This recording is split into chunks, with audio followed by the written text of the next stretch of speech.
Hello again, Greg Harrelson here with the Coastal Academy of Real Estate, and I want to just continue. As I say on every video, I'm going to share with you the answers or our beliefs on some of the most frequently asked questions from new agents or agents that really want to break through and build a really nice and profitable real estate career. So the question right now on this video is, how do I choose a real estate company? Well, that's kind of like the last video that I did when I said, what is how much can I earn in real estate?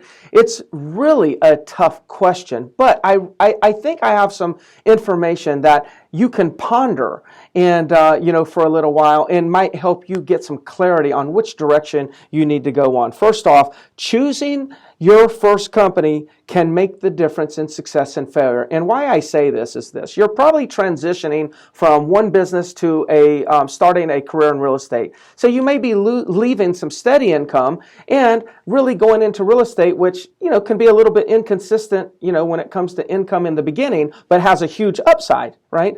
So when you get with the first company, you want to make sure that you stay with that company for a long time. Like if you get with a company and then you have to leave the company after 3 months because you made a wrong decision, you chose the wrong company, then that really delays the progress. And instead of taking 3 or 4 months before you before you're starting to catch momentum, it could take you 6 to 9 months before you start catching momentum. And a lot of times people don't have that much time. So just making a mistake on the company you choose in the beginning is probably the cause of the majority of the failure of new agents coming into the industry all around the country. So just be aware the company you choose is critical, no doubt. Now, you're taking a chance by starting a career in real estate, and I know you want to, the plan is for it to pay off big. So I can't tell you which company or, to go to.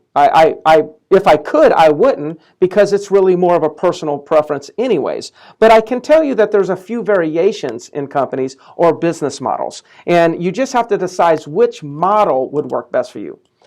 There is a model out there, and it's fairly popular model. They have a lot of real estate. Usually these are the real big, massive real estate companies, kind of like the Walmart of the real estate companies. They're just very large companies. And a lot of their models are revolving around, we give you really good commission splits. Like, hey, we'll give you an 80% split or something like that. Now, that could be really good and it could be really bad. It just because if they're going to give you a lot of commission, then they may not have a lot of additional monies for them to invest in tools and resources to give those to you. So typically you're having to choose, do I go ahead and go with the company that'll give me the majority of my commission, but then I have to go buy my own website, I have to go buy my own leads, I have to buy my own CRM, I have to, get an assistant to help me with the closing task. I have to, hire this person. I have to buy this computer.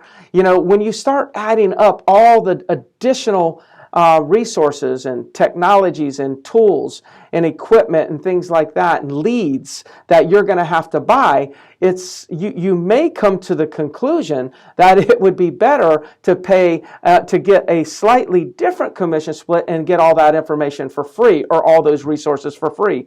I see a lot of times that agents are spending $2,000 and $3,000 a month trying to build their business in the beginning, and most agents getting into the business don't have that extra income or that extra savings sitting around for them to go and put it at risk. Most of the time, their savings, they want to keep that to pay their current living expenses, not to have to invest in the real estate company or their real estate venture. So you just have to choose. Are you going to be going for a company where the biggest commission split is what's the most attractive? If so, good for you, but just be prepared that it may cost you $2,000 or $3,000 per month to run that business. So you're going to have that money going out before you have any money coming in. The other model is more of a coaching model. There's companies out there that focus on developing talent. What they want to do is they want to offer a fair commission split, a commission split that would be fair for the agent and one that would be fair for the company, knowing that the company is going to provide the guide. They're going to be the guideline. They're kind of like the GPS. you're brand new. Let's just say your starting point is new, or you're already in the business, but you're wanting to break through. So you know where your starting point is, and you then determine what your goal is. Well, there are business models out there. We call them coaching or development models, and what they are is they're the GPS. They're the ones that talk to you about where you are and identify where you want to go, and then they help build the roadmap for you to get from where you are to reaching your goals. See, that company is going to offer you a lot of structure. They're going to provide systems. They're going to provide the knowledge. Say, hey, do this and do that. Or if you do this, this is what you're going to get. And here's how you do it. Here's who you need to call. This is the CRM that you use, and there's no cost to it. So they're usually low cost on a monthly from a monthly expense standpoint, and a fair commission split, or you can go high commission splits, and then you've got your variable costs that you have to take care of on a monthly basis.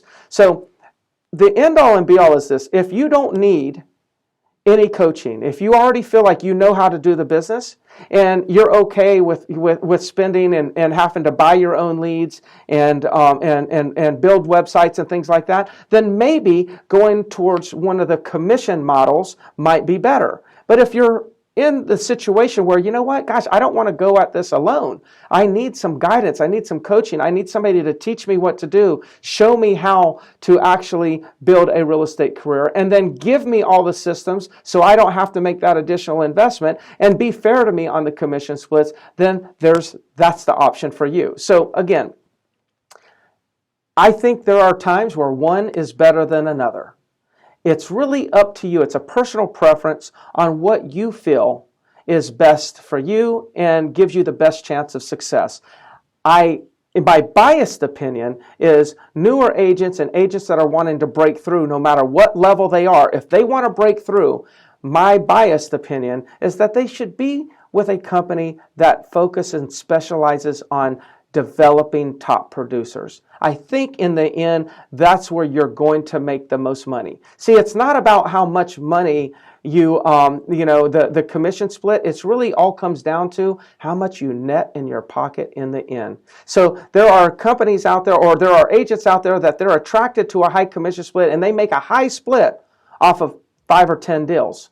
But at the end of the day, I'd rather make a fair split off of 50 deals than a high split off of 5, because when I go home, I'm taking more net income home to myself and the family. Hopefully that information will help you out. Feel free to ask us any questions in the future that come up about starting real estate, whether or not you should get into real estate, or how to break through to the next level. I'm Greg Harrelson with the Coastal Academy of Real Estate. We're here to serve you.